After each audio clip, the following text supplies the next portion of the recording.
Krystal, what are you taking a look at? Well, I'm pleased to say that more Americans have health insurance now than ever in history. but that was then, and this is now. 15 million Americans are set to be kicked off of Medicaid starting this month, leaving many without any health insurance and a health care plan that basically amounts to just pray that you and your kids do not get sick.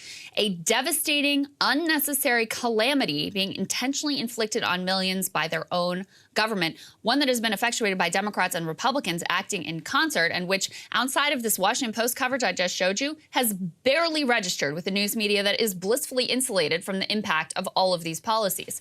As friend of the show Jeff Stein put it, pretty remarkable that America temporarily constructed a safety net during COVID, including major health care coverage, food benefits, anti-poverty funding for families and kids, etc., and then just systematically and slowly demolished it.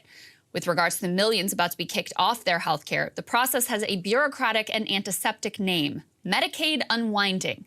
Basically, during the pandemic, states could only gain access to certain federal dollars if they pledged not to kick anyone off of the Medicaid program.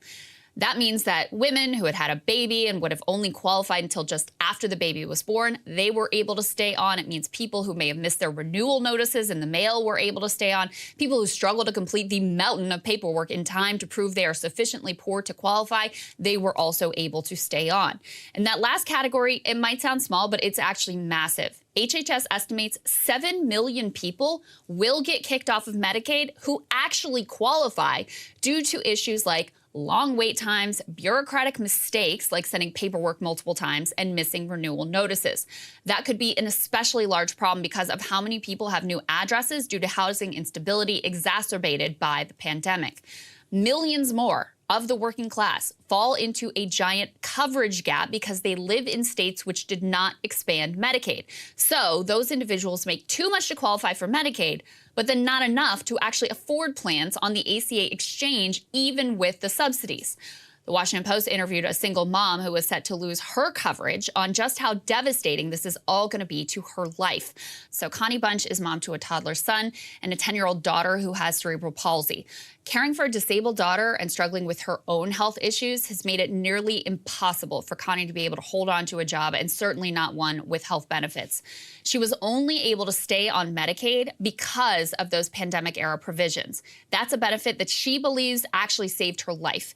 It enabled her to go to the emergency room one evening when her face began drooping, resulting in a diagnosis of Bell's palsy and also the discovery of several small brain aneurysms. Now, Connie is also among the millions who struggle to afford insulin for her diabetes and medication for her high blood pressure.